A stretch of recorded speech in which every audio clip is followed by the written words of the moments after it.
নমস্কার দর্শক, নতুন একটি ভিডিও নিয়ে ফিরে এলাম। আপনারা দেখছেন সিটিজেন্স বাংলা টিভি। আপনাদের সঙ্গে আমি অনুপম।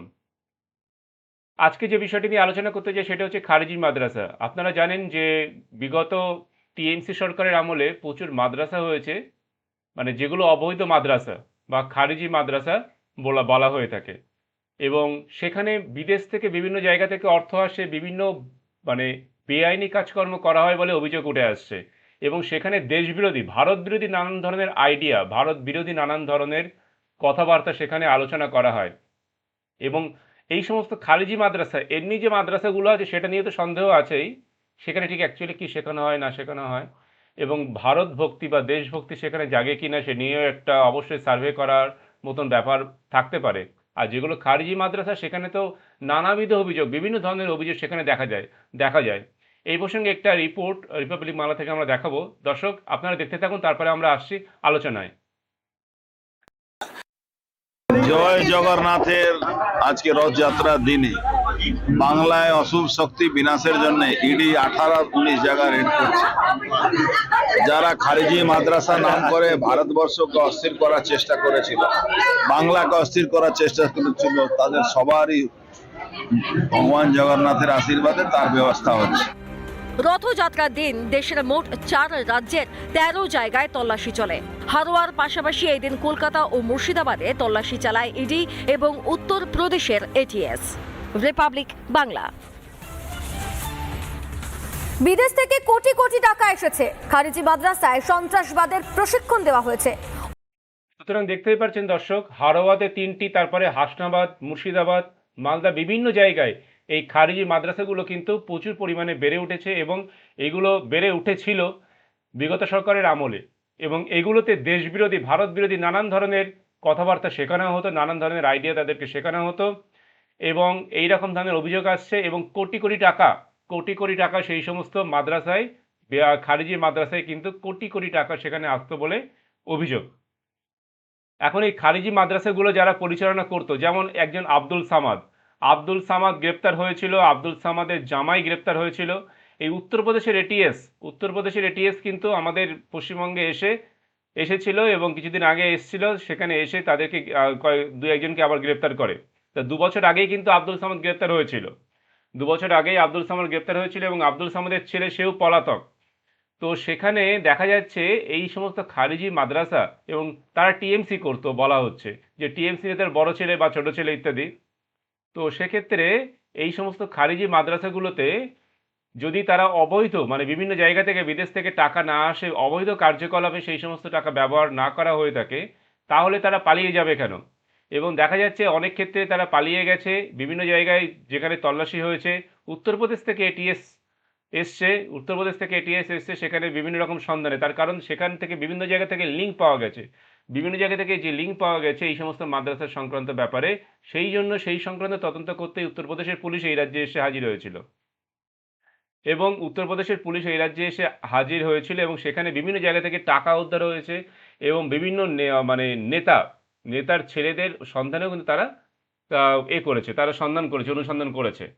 এবং সেখানে বিভিন্ন লোকের নামও উঠে আসছে যারা এই সমস্ত খারিজি মাদ্রাসাগুলো পরিচালনা করতো বা এই সমস্ত দায়িত্বে ছিল। তো দেখা যাচ্ছে যে বিদেশ থেকে কোটি কোটি টাকা যেমন আসতো, ঠিক তেমনই এই সমস্ত খারিজি মাদ্রাসায় কিন্তু দেশবিরোধী কার্যকলাপ এবং ভারত বিরোধী কার্যকলাপে মদদ দেওয়া হতো বলে অভিযোগ পাওয়া যাচ্ছে। তো সরকার চাইছে এই সমস্ত, উত্তরপ্রদেশ থেকে এটিএস আসছে, তাদের এখন সুবিধা হচ্ছে এই সমস্ত অবৈধ বেআইনি দেশবিরোধী কার্যকলাপের উপর লাগাম টানতে এবং তদন্ত করতে। আগে টিএমসি সরকার ছিল, তারা হেল্পফুল ছিল না এই সমস্ত ব্যাপারে, বরঞ্চ তারা এই সমস্ত মাদ্রাসার ব্যাপারে ভীষণ উৎসাহী ছিল, এই সমস্ত প্রতিষ্ঠার ব্যাপারে, এগুলোকে চালিয়ে নিয়ে যাওয়ার ব্যাপারে উৎসাহী ছিল। কিন্তু বর্তমানে সরকার পরিবর্তন হয়েছে, বর্তমানে বিজেপি সরকার এসছে, তাই কিন্তু এদের বিরুদ্ধে, এই সমস্ত দেশবিরোধী, ভারত বিরোধী কার্যকলাপের সঙ্গে যারা যুক্ত তাদের বিরুদ্ধে কিন্তু পদক্ষেপ নিতে, পুলিশি পদক্ষেপ নিতে বা তদন্তমূলক পদক্ষেপ নিতে অনেক সুবিধা হচ্ছে, এবং এই সমস্ত খারিজি মাদ্রাসা অবৈধ মাদ্রাসা যেগুলো রয়েছে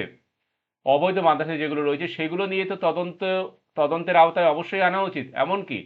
এমনকি যেগুলো যেগুলো বৈধ মাদ্রাসা আছে সেগুলো তো ঠিক কী কী কার্যকলাপ হয়, সরকারের নির্দিষ্ট সিলেবাস, পড়াশোনার সিলেবাস ছাড়া সিলেবাস ছাড়া অন্য কিছু শেখানো হয় কিনা সেই সংক্রান্ত ব্যাপারেও হয়তো সরকার পরবর্তীকালে বা ভবিষ্যতে নজর দেবে যে পড়াশোনার বাইরে অন্য কোনো কোনো কোনো কথাবার্তা শেখানো হয় কিনা, দেশবিরোধী কার্যকলাপ বা দেশবিরোধী কথা, ভারত বিরোধী কথা সেখানে শেখানো আদৌ হয় কিনা, সিলেবাসের বাইরে গিয়ে সেগুলো কিন্তু নজরদারিতে আনার চিন্তাভাবনা আছে। আর এই খারিজি মাদ্রাসাগুলো, অবৈধ মাদ্রাসাগুলো যেগুলো সমাজের জন্য বা ভারতের জন্য ভালো নয় বা ক্ষতিকারক বলে বিবেচনা করছে মানে কেন্দ্রীয় সরকার এবং আমাদের বিভিন্ন রাজ্যের সরকার, বিভিন্ন নেতা মন্ত্রী, তারা কিন্তু এবার উপযুক্ত পরিবেশ পেয়ে এবং পুলিশ প্রশাসনের সহায়তা পেয়ে তারা কিন্তু এই সমস্ত খারিজি মাদ্রাসার বিরুদ্ধে অভিযান করছে এবং করবে এবং বিভিন্ন রকমের তদন্তমূলক পদক্ষেপ এই সমস্ত খারিজি মাদ্রাসার বিরুদ্ধে তারা নেবে বলে জানা যাচ্ছে।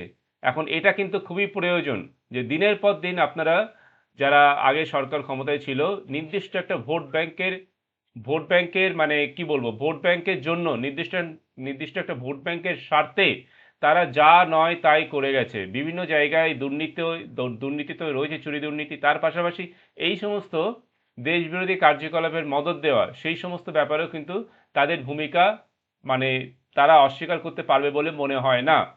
তো এই সমস্ত ব্যাপারগুলো কিন্তু এখন কেন্দ্রীয় সরকার এবং রাজ্য সরকার সেগুলো কিন্তু তারা তদন্তের আওতায় নিয়ে আসার চেষ্টা করছে এবং সেখানে কোনোভাবেই দেশের সুরক্ষা বা দেশের নিরাপত্তা বিঘ্নিত হয় এমন ধরনের কোনো কার্যকলাপ যাতে সেই সমস্ত জায়গায় পরিচালিত না হয়, দেশবিরোধী ভারত বিরোধী কার্যকলাপ যাতে সেই সমস্ত জায়গায় পরিচালিত না হয়, সেই ব্যাপারে কিন্তু সরকারকে সঠিক নজরদারি চালাতে হবে। সরকারকে উপযুক্ত পদক্ষেপ গ্রহণ করতে হবে দেশের সুরক্ষার দাবিতে, দেশের সুরক্ষার জন্য, ভারতের সুরক্ষার জন্য।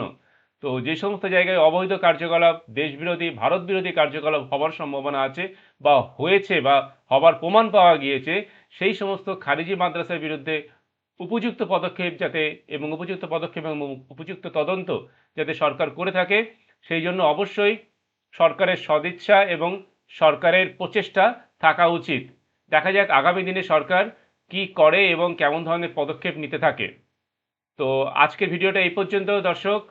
আমাদের ভিডিও ভালো লাগলে আমাদের পাশে থাকবেন, লাইক শেয়ার করবেন, সাবস্ক্রাইব করবেন এবং আপনাদের মূল্যবান মতামত কমেন্ট সেকশনে গিয়ে করবেন। আপনাদের কমেন্ট খুবই প্রয়োজন আমাদের জন্য, যে আপনারা কি ভাবছেন, যদি কোনো পরামর্শ থাকে অথবা যদি কোনো কিছু বলার থাকে সেক্ষেত্রে আপনারা কিন্তু আপনাদের কমেন্টের মাধ্যমে বলতে পারেন, কমেন্ট সেকশনে গিয়ে কমেন্ট করতে পারেন।